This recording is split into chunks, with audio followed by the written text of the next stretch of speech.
저도 이 점에 대해서 주목해보고 싶은데 아베 이후의 혼란이라고 하는 그 속에서 이시바가 하나의 그 지점을 찍은 거라고 저는 보거든요. 네.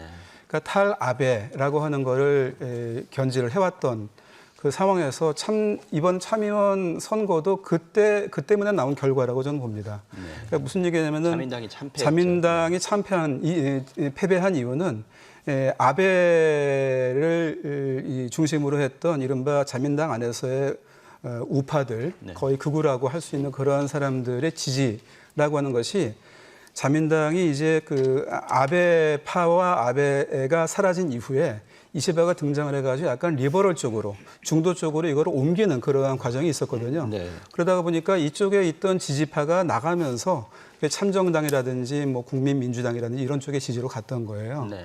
그러니까 자민당의 개혁이라고 하는 거는 어느 정도 어떻게 보면 성공한 것에 반대 효과가 이렇게 나타난 거라고 할 수 있죠.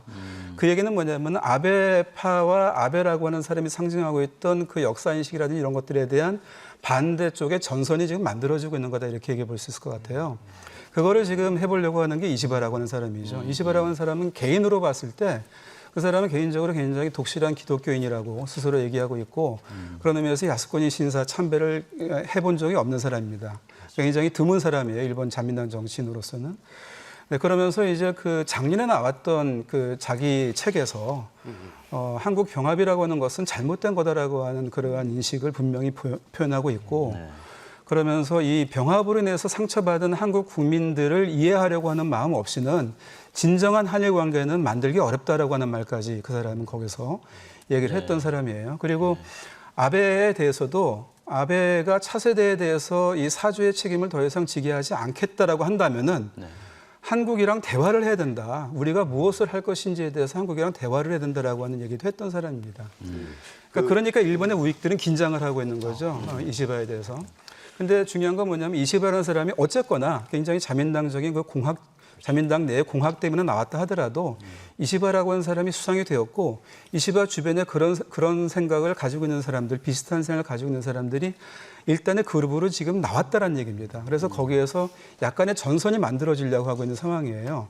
그러니까 일본이 이대로 그냥 예컨대 좀 그 이시바가 약해져가지고 지지 기반이 약해지면서 도로 다카이치라든지 일본 안에서 자민당 안에서 굉장히 우파적인 그런 사람이 이 뒤를 이어서 자민당 자체가 굉장히 극우화되면서 극우적인 정당하고 연립해가지고 극우 연립이 나타날지 아니면은 이시바가 견디어내서 자민당을 리버럴로 만들어 놓고 거기에서 이제 리버럴 정당들하고 연립하는 그러한 리버럴 연립이 나타날지 이거는 모르는 상황입니다. 굉장히 불투명한 상황이긴 해요. 그런데 불투명한 상황인데 이렇게 지금 일본이 가고 있다라고 하는 게 중요합니다. 네. 그러니까 완전히 불투명하지도 않았으니까. 굉장히 우경화라고 하는 게 굉장히 가파르게 지금 가고 있었던 상황이었죠. 저기 말이죠. 이렇게 보면 되겠죠. 아베 있을 때에 아베가 한 100여 명 국회의원 가지고서 이제 좌지우지했거든요. 거기는 대부분 그때는 전부 우경화된 친구들이었어요. 이시바는 늘 소수파죠. 지금도 소수파예요. 또 일본 다당제 정치 상황이고. 그래서 이시바가 일단은 정권은 장악했는데 이시바가 힘이 없어요. 지금 자기 밑에 그 집적 건물 선생님 몇 사람 없어요. 단 하나 통도 크고 국민적 지지가 있고 당원들이 지지가 좀 있죠.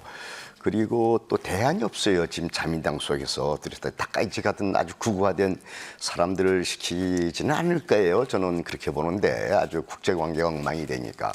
그러니까 대안이 없고 또 야당도 입헌민주당, 국민민주당, 야당도 지금 뚜렷하게 대안이 없어서 이제 이시바가 이번 참패했지만은 지금도 있고 저는 아마 그 금년도 말까지는 가지 않을까 생각을 하고요. 이시바는 아주 담대합니다. 통도 크고 저는 여러 번 그 만나서 대화해 보면 아까 남 교수님 말씀처럼 과거사 문제, 야스쿠니 문제 아주 이 전향적인 입장이에요. 단나 외교안보 문제는 아주 그런 이 보수주의 모습을 갖고 있어요.